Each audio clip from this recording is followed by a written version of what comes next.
Sailing out of Athens and around the Greek Isles. This is going to be a deep dive into what it looks like to go on a sailing trip with us to Greece. Welcome to What Could Go Right, a podcast about living boldly on and off the water. I'm Eric Orton. I'm Emily Orton. In this podcast, we explore adventure, connection, and stepping into a more intentional life. And we don't just talk about it. We invite you to join us on guided sailing trips around the world. And if you stick around to the end, you'll hear our sailing update where we share where we're going, when, and which trips still have space. And you'll hear a sailing takeaway from somebody who's already come on a trip with us. In 2014, we bootstrapped a year on a fixer-upper sailboat with our 5 kids. We wrote a book about it called 7 at Sea, and that became a New York Times top 10 travel book. Let's dive in.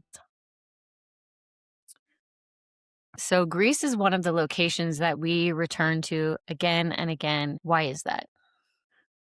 Well, I think it's worth talking about our history with sailing in Greece as a family. We actually had some good friends. If you read in our book about discovery, 7 at Sea. Yeah, if you read our book, memoir. 7 at Sea, over my shoulder here, we talk about a boat called Discovery. Our friends that lived on that boat, they actually sold that boat in the Caribbean, and then they bought a new boat in Turkey and sailed it to Greece. And we're living on it in a marina in Greece, and we're fixing it up. And they invited us to come join them to help them sail it from Greece back across the Atlantic to the Caribbean. Most of that never happened. Oh, that's true. We made it as far as Portugal. Actually, we're kind of doing a repeat of that scenario right now, which might be why I'm thinking of Greece, because that was a season where we had 3 or 4 of our 5 kids with us at various times. We dropped off one in Italy. And we were traveling with them, house sitting, Airbnb, vanning around Europe, moving this sailboat, living on the boat for several weeks at a time. And trip all started by us flying from our home in New York City to your grandma's apartment in Finland. Which is where we're going in a week and change. And we're a week, yeah. And then we were there for a couple weeks, and then from there we flew to Greece and met up with them. And it's so fun to like pop around different cultures like that because yes, the architecture is different, the language is different, the climate is different, the clothing is different, and you can just see how people are adapting and making the most of the strong points of their geography and their climate wherever they are and their culture. But that was what we did as we started that European season, and that's what we're doing again this summer. So that's kind of fun. Yeah, I'll just jump in to say so we leave in a week, and we're going to, as of this recording, we leave in a week, and we're going to go to Finland, and we're going to just base out of Finland. I'll travel to the Med for all the sailing trips. But yeah, that is kind of uncanny that we're repeating that same track. We sailed their boat out of Greece over to Italy, but our time as a family sailing in Greece was fairly limited. We went through the Corinthian Canal, which is kind of an epic trip. If you want to check out our blog, we don't talk about our blog hardly at all, but we have some old posts there about these experiences. And so if you want to go search our blog on our website, we have some stories about when we were vanning around Europe and just sort of living nomadic life. So you don't have to do that homework right now. Let's talk about our first memories of arriving in Greece. Athens is a city. It's been around a minute. Yeah, it's been a city for thousands of years. And they had a great airport. It was really easy to navigate. I was feeling so excited because if you ever grew up learning about like the Greek myths or, Mount Olympus or the Acropolis, it was so exciting for me to actually be in that location. Yeah, I remember I had these hiking boots and went to the Acropolis, and I never wanted to get rid of those boots because I had dust from the Acropolis on these boots. But what I noticed first of all was just lots of blue sky and the water everywhere, right? And we got souvlaki, and we just had the most incredible food. I think it was my favorite food that we ate in our time in Europe was in Greece. My very, very first impression of Greece was before we even landed. We were coming down, we were getting ready, we were about to hit the runway, and I look out the window and I'm like, oh my goodness, there's an IKEA. And I was like, okay, it's ancient city, but it's definitely kept up with the times in a lot of ways. We had a great time. So we lived on our friend's boat with them. They were doing an electrical upgrade project, and then we helped them sail the boat over to Italy. We went to Sicily first and then up to Naples. But our actual sailing in Greece was very limited. Piraeus is the town It's like the Brooklyn of Athens. It's the main port where all the cargo ships and the cruise ships come in. And next to it is a little marina where we were staying. Well, I remember there was a gigantic grocery store that was like 3 stories at least and had an escalator running through Mm-hmm. it. And there were giant sea walls protecting the marina. And I would love to go walk it and watch the ocean splash up against it. And I remember a lot of cats, and also that even though I couldn't read the traffic signs, it doesn't seem like it made a difference because everybody there who was Greek also completely Ignored the ignored the traffic. traffic signs. So you really do have to watch yourself when you're crossing the street, but not if you're on the water. And I remember seeing the signs, all the signs that were in Greek. I truly was like, I have no idea what this says because the alphabet is totally different. It's not like, oh, we're Can't using a Roman alphabet and I can sort of guess. Like, I have no clue. Yeah. And so it's a good one to have your Google Translate app up and running. Yeah, and that didn't exist for us. So yeah, so we did we scooted out of Athens and then we sailed over to Italy. And so we didn't really get to see a lot of the Greek Isles. We saw some of the Greek coastline. And so since then, I've gone back and I've done a handful of trips where we've sailed out of Athens and we've gone south into what are called the Saronic Islands. And I guess that's probably what we should talk about a little bit today. So let's say, what do our trips look like? You're just gonna fly into Athens. Fly to Athens, and then you could take the subway from the airport to downtown, or you can rent a car, or you can take a cab. I've taken the bus. I do not recommend it. It's long, hot, and sweaty. I recommend the subway or just renting a car. Well, for me, it's helpful to rent a car because I travel with a little bit more stuff than most people as the leader on the trips. But a cab, anyway, just don't take the bus. That was kind of a pain.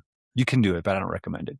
So yeah, for these overseas flights, I would get there a day or two in advance just to give myself a chance to calibrate to the time zone difference. And so I would just get an Airbnb somewhere nearby. I do recommend either before or after we go sailing, taking time to go see the Acropolis, the Temple of Neptune, some of the things that you're going to see on land that we're not going to see by boat. And then we go out and we see the stuff that you can only see by boat, which is pretty fantastic. So tell us a little bit more about the Saronic Islands, like kind of orient me, and then like where do you go from Athens? So Athens is kind of in the kind of central south Greece. And if you go straight south out of Athens, you go into the Saronic Islands. And, sailboats only move so fast. And so the Greek islands are quite vast. And there's really no way that you can see all of them or even most of them in the course of a week. A lot of people ask about Santorini or Mykonos. That's the other one. Honestly, we kind of stay away from those. First of all, they're very far and we would have to spend our whole time getting there. And they're beautiful, I think. I've never been, but they're kind of overrun by the cruise ships and sort of more, I'll call it mass tourism. They're like the path more traveled. It's the path more traveled. And so I've honestly never been there. If you want to see them, absolutely hop on a short flight or a ferry will take you out there and you can see them. Maybe one day we'll do a trip out there, but I've just heard that it's not very friendly to smaller sailboats. There's not really a place to put your boat in the big scheme of things there. So we go to these quieter, but still beautiful islands. The Saronic Islands, like I say, they're straight south, and there's a big peninsula that comes out southwest of Greece called the Peloponnesian Peninsula. A lot of times, those big cruise ships can't even get into some of these islands because we go places that there's absolutely no way a cruise ship can get to. So it's not like, hey, these aren't awesome. It's just like a cruise ship can't put it on their itinerary because they cannot show up there. Yeah. So a couple of these locations I have memorized and I can talk about, but some I want to look up. So one place that I love to go to is an island called Poros, Poros. And it's a lot like Santorini, actually, in the sense that it's just got these whitewashed buildings. There's a hill on the top. There's a beautiful clock tower. Usually we'll rent scooters or ATVs and drive around the island. And it's separate from the mainland. It's this little teeny peninsula, but it's just quiet and quaint. It's got restaurants all over the waterfront, and it's very walkable. It's very knowable. And then you can also drive up into the hills, which have these beautiful pine trees and everything smells like pine needles. And they have a temple of Neptune up there. I think there's a lot of temples of Neptune because they really love the ocean. Yeah, and it's right by the water. And so, we go to one of these quintessential towns, with sort of the white and blue architecture. And that's in Poros. And honestly, the first trip I did there, we liked it so much that we went there on our way south, and then we stopped there again on our way back. Mhm. So we did a double stop, which is fun. The trips are really customized. We don't have a set itinerary like a cruise ship would. And everyone on that trip just liked it enough that we decided to make 2 stops there. So then I think the other one that's really worth noting is you could call it Hydra, or the Mhm. Greeks call it Hydra. And is it Rick Steves that does the tours, the audio Yeah, tours? yeah. And Rick Steves, if you want to Google him or look up his app, he does these audio tours for all the great travel spots all over the world. And on his audio tour for Greece, he says, when you go to Greece, if you can, definitely see the Acropolis It's kind of. just classic. And then he says, if you can, go to Hydra. Hydra. And you can only get to it by boat, and you can only get to it by small boat. It's on an island that is known for not having any vehicles. Mm. There are a few construction and like a garbage collection truck, but everything else, like when you pull in and you get into town, everyone that gets their luggage up the hills into their little villa or where they're going to stay, everything gets packed up on donkeys, and Mhm. you walk or you ride you ride some kind of animal, and it's pretty charming.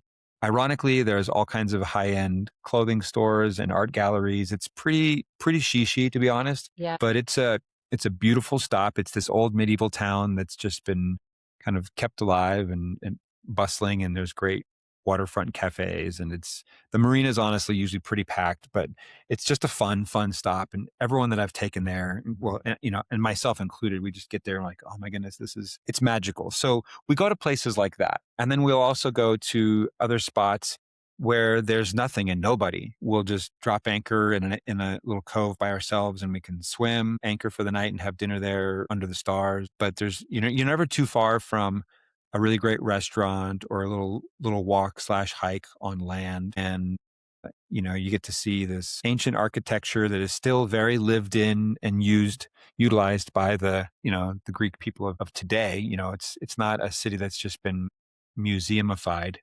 It's still very alive and well. And delivery trucks show up with supplies, and people scooter around, and they run their little businesses, and they have their lives. But it's all built on this just foundation of ancient classical history. And so it's pretty unique. Yeah.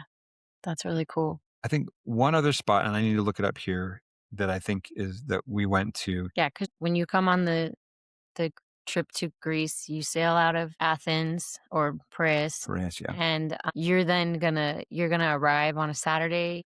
You're gonna leave on a Sunday morning, and you're gonna be there Sunday night, all day Monday, all day Tuesday, all day Wednesday, all day Thursday.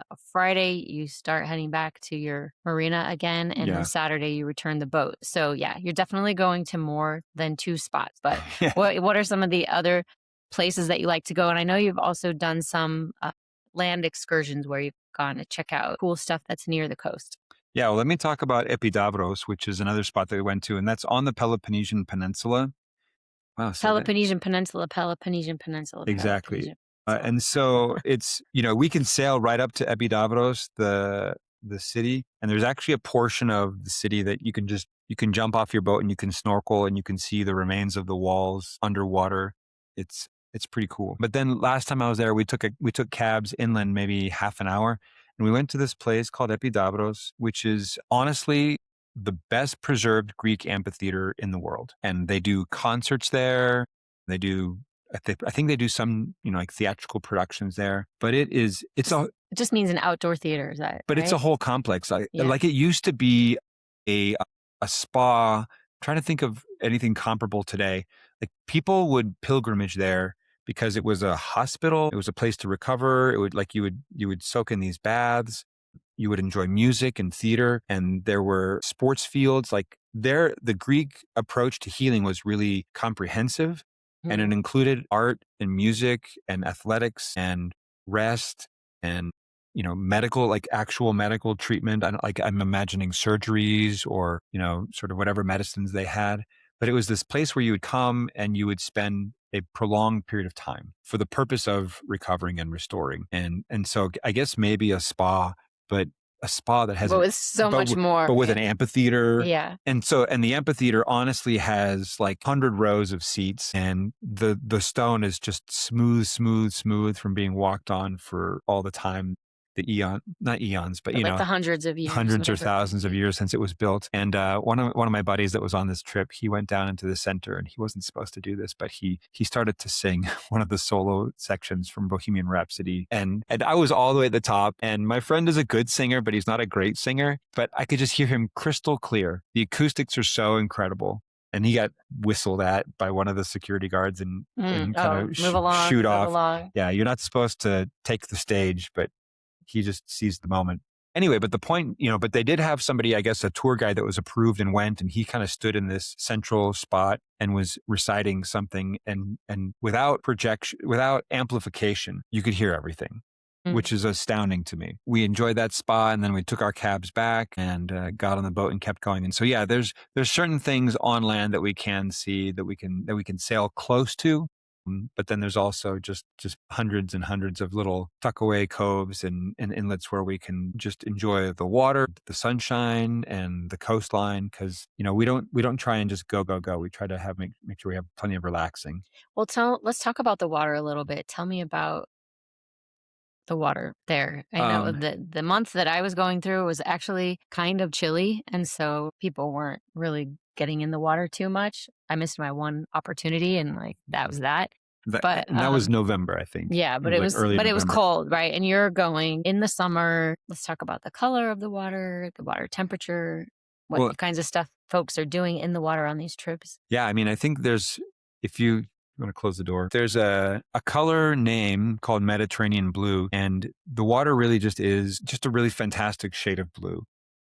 I'm trying to think of how to describe it. It's a very deep blue. If you want to, it's not a green blue. Like Thailand is really green. Thailand is very green, and the Bahamas are kind of like a bright, almost white turquoise. And this is just a deep, rich, sort of royal color almost. And then when you juxtapose it with the beautiful cliff lines and the stone of the Greek architecture, it's pretty fantastic. So what is the temperature like in the water? Is it neoprene suit? Or No. It's very refreshing in the sense that like it gets quite hot in the Greek summers. That's why a lot of people in Europe go there to travel or vacation, because they want the warmth, and it's plenty warm to jump in. I mean, if you look at any picture from our trips there, everyone's just wearing a swimsuit. Nobody's wearing a wetsuit or anything like that. I mean, if you go in the winter months, yes, you'll definitely wear a wetsuit, but it's cool. I'm not going to say it's warm like the Bahamas or the Gulf Stream, but you're so happy to but get in that. you want that cold and once you're in, like everyone just wants to play, and there's, we would, do silly stuff like, drag a rope behind the boat. As long as we're sailing and the motors aren't running, people can, grab a rope and drag themselves behind the boat or jump off the front and drift underneath and get picked up in the back. And even if you're at anchor, I've seen, people just jump off the side of the boat and yeah. I think for me is acting like we're 10 years old. Yeah, it's acting like you're just being a kid, and actually there's a fair bit of getting in the water just from a practical standpoint, because there's a different way of anchoring boats in the Mediterranean than there is in other parts of the world where we go to. It's called the med tie. The med tie, Mediterranean tie off. And so because there are a lot of boats and the anchorages are fairly small and snug often, what you do is most places you drop anchor and then you'll sort of drift in a circle or an arc around your anchor point. And, as the wind or the currents shift throughout the night, if you're at anchor. And so everyone kind of has a radius that is their area to be in. Their personal circle. In the Med, the coves are small enough and there are enough boats that there's not that much room to fit everybody. And so you do what's called a med tie, where it's basically kind of reversing into a parking space, where you drop your anchor out in front and then you reverse, letting out some chain, and then you actually have somebody get to shore with a tie line. And oftentimes they'll swim to shore, or they'll get on a paddleboard and go to shore, and you tie off the back corners of the boat to a tree or to a rock, and you basically kind of create a triangle where the anchor is out front, and that's one point, and then you might have 1 or 2 points off the back of the boat to keep it drifting from left to right. And what that does is it allows several boats to just park parallel next to each other in an anchorage and not run into each other in the night or the day as things drift. And so oftentimes they'll say, okay, who wants to swim the tie line to shore? And I'll give them a rope, and they have to jump in the water and swim to shore. And so just in the course of running the boat, you need to be in the water. I mean, you use the dinghy, you can use a paddle board, but a lot of times people are like, I just want to get in the water. Yeah, And it's so just they just sling the rope over their shoulder and they jump in and they dive and they swim. And it's a fun little adventure. And, we kind of work as a team to get the boat feel like a pirate. snug. Yeah. So, yeah, the water's great and there's plenty of time and opportunity and reason to get into it and enjoy it. Okay, so what are the beaches like? What kind of Uh, beaches are we looking at in Greece? the beaches are, I'm actually going to say they're oftentimes kind of small, and it'll usually be a cove. And at the end of that cove, they'll have kind of like a rocky cliff line along the edges. And then you get to the end of the cove and there's a beach there. Europeans in general tend to be pretty formal about their beaches, and they'll have, you see these pictures of all like dozens or hundreds of chairs kind of lined up in a row with an umbrella. And you can rent a chair for the day for, For 10 amounts? euros, 15 euros, whatever it is. And there's a snack bar and there's restrooms and showers, like little like outdoor showers that you have access to. And so whenever we stop, if you want to, you can rent a chair for however long we're there. But there's also a little section where you can just, if you don't want to pay for a proper lounge chair, you can just bring a towel and kind of sit out and enjoy. But the sand is nice. I won't lie, it's not like the Bahamas. Mhm. It's a little bit Be it's a fine. little bit grittier, but still beautiful and feels great. And and they have designated swimming areas where they'll have little like buoys that kind of mark off a swim area. And the water's just clear, clear, clear. Like you can see to the bottom. It's just so magical. And actually, as you're talking, since you asked that, it makes me think of, because we on our way to one beach, we had rented scooters and we were driving around this one island, and I think it was Poros. And we got to there's a monastery there, a Greek monastery. And right down the hill from it was this beach that we went to, but we also toured the monastery. And it was really cool because it's Greek Orthodox, as you might imagine. And they didn't want you coming in your tourist outfits. Like they didn't want people in swimsuits or short shorts. I mean, it's a monastery. And so they would have clothing there that you could pull on over. And so for the men, they had like these sort of baggy trousers that you could just pull on and cinch at the waist, and a shirt that went over. And for the women, they'd have what I would just call it a surf poncho. I Mm. mean, I have a surf poncho that I use, and it's basically just a big thing that you pull over top, kind of like a muumuu, and it's got some sleeves and opening for your head. And then it's just like a big loose open dress, really. And everybody just throws on something so that they're appropriate and respectful of the monastery. And we got to tour around a little bit and see, it's a functioning operational monastery where people, monks live there. And they grow different fruits and vegetables. And I don't know everything that happens there, but it was a beautiful, peaceful place. And then, we continued on down the hill to a beach where you could, sit on the beach, rent a little chair, or sit in the cafe area and get a drink, like a slushy or something that refreshing, and then go for a swim. So it's a different style of beach going than America and other parts of the world, but it's lovely. So if someone was thinking about going to Greece, what do you say? Like, oh, if this is the kind of sailing trip you want, definitely come to Greece. Okay. Yeah, I would say if you mostly want like incredible sea life and snorkeling, Greece may not be your trip. There is sea life, there is fish, but it's not like the snorkelingist trip that we do. But if you want architecture, history, food, beautiful water, refreshing water, fantastic scenery that is a blend of nature and history and art, it's a great trip for that. And if you've never been to Europe before, I don't know there's a better place to start than Greece, because it's just, sort of the most ancient of cities in Europe. It's not Egypt or Cairo or things like, but like for sort of modern civilization, there's just so much to see and discover there. And it's a little crowded in the summer. Athens is, but the beauty of being on a boat is we get away from all that pretty quickly, and we're into these more remote, quiet parts and beautiful, but still with all of the same elements, but without all the foot traffic, I guess. Okay, I have one last question, and that is, how is the sailing? Because I know these trips are, yes, we see stuff. We go in the water, we go on the Hmm. shore, we're touring around, we're looking at all this cool stuff, but we actually are also seeing what it's like to live on a sailboat and learning how to sail, raising, lowering anchor, raising, lowering sails, checking the wind direction, navigating. Like, how is the sailing in the Greek Isles, especially, I guess, this Peloponnesian Peninsula? I think there's a reason that the Greeks are known for sailing has been part of their history for thousands of years. And it's because it is such a sailing rich environment. The wind is good. It's relatively protected waters. We're not out in big open ocean swell. I mean, the whole thing is in the Mediterranean Sea, which can get big, but we're sailing in really fantastic water. And the Greek Isles are so spread out because they had, as a civilization, as a culture, they had the ability and the skill to move across the water with great ability and with ease. And I think and they were able to do that because it's such a friendly sailing environment. And we're there in peak season. We sort of avoid we go when the weather's great. And so anyway, the sailing is fantastic, and it's really fun to be able to hop between islands or follow a coastline or both. And so, all those things that we talked about are in addition to a great sailing experience. Awesome. I would say for me, Greece was everything I expected and hoped, and it also over delivered.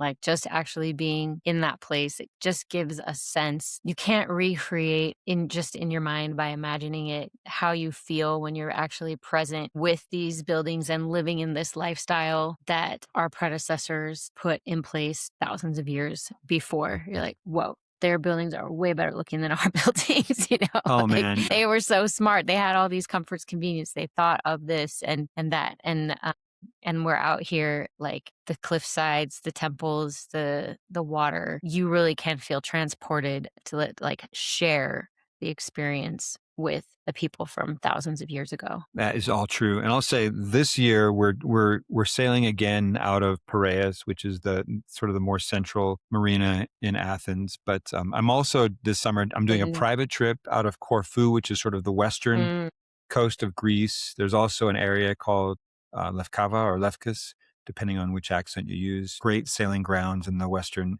kind of just I think it's south of Corfu. I've road tripped out there, but yeah, it's south of Corfu, and that's actually the area that you and I sailed through when we were mhm. on the boat. And so we may be doing trips there in the future. And then there's also a marina out on the eastern edge of called Larium. I forget the name of the marina. It's called the Lavrion Marina. And we might be doing trips out of there. It's actually closer to the Athens airport, but it's just you're picking up a boat further outside of the city, and it gives us access to some of the other destinations that it might be a little bit far to sail to out of Piraeus. And so we're talking about sailing out of that specific starting point right now, but it may not always be that way. And I also think that it would be worth doing some trips down in the southeastern Greek Isles, which are a little bit closer to Turkey. But we're going to be discovering that as we go, one trip at a time. Yeah. So if you want to come to Greece in 2027, check the links below. Yeah, I'll tell you, we're going to be there July 10th through the 17th, and then we're going to go again in September, the 18th through the 25th. And just to talk about those two windows, July is like warm, peak season, great summer weather. And then September is sort of that, it's just like still lovely and warm. It's the shoulder season. Most of the tourists, most of Americans have gone back to school if they have kids.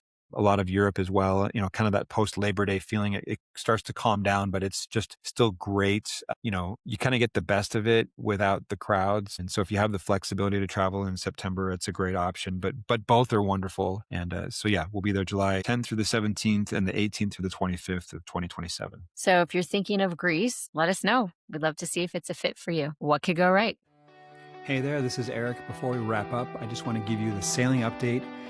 We are heading into our 2027 season. As of this moment for 2026, we do have one solo spot on our Norway trip in 2026. That's September 3 through 10th in Norway. It's going to be an epic, beautiful sail in the Lofoten Islands. And then we've also got one solo female spot on our Bahamas trip in November the 9th through the 14th. And that's going to be in the Abacos northern part of the Bahamas. So those are the only two spots that we have left in 2026. And those are just because people have had to shift to other trips for various personal reasons. But otherwise, 2026 is sold out. If there's any trip you want to jump on, you can join the wait list. But 2027, here's what we have going on.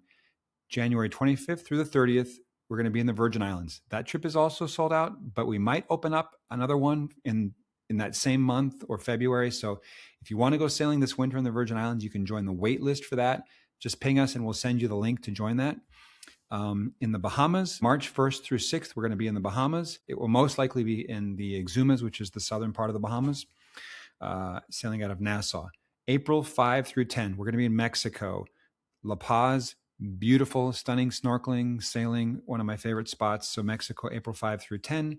May 1st through 8th, we are going to be in Tahiti. and Bora Bora. The plan is to do a one-way sail from an island just off of Tahiti called Raiatea.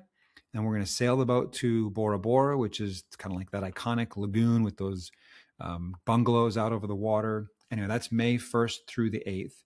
Then that's the end of our spring season, winter and spring, and we come over here to Europe. June 5 through 12th, we will be in Italy. And July 10th through the 17th, we will be in Greece.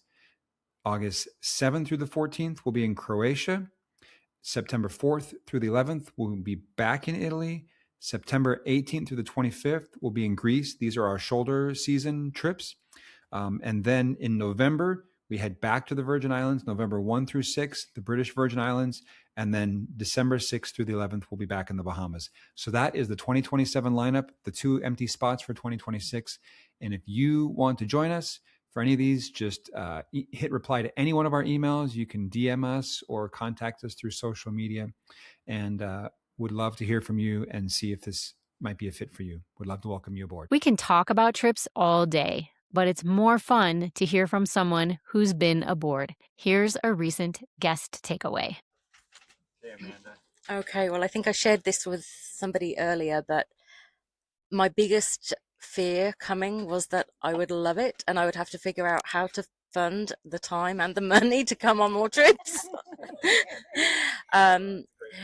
I too can be very spontaneous, and at this stage of my life, just life's too short. Just do it with fear, but just do it. The one thing I will take away, other than hopefully 9 new friends, hopefully I will remember the saying that somebody shared, but if everything's all right, what was the saying? What could go right? What could go right? But you're thinking of everything will be okay when you're okay with everything. Yeah, exactly. So good. Yep. So your heart's in the right place, your mind's in the right place. Everything will be okay when you're okay with everything. Yeah. Love it. Love it. And I would say, don't think about doing this trip. Just book it. Just do it. Yep. Well, fine.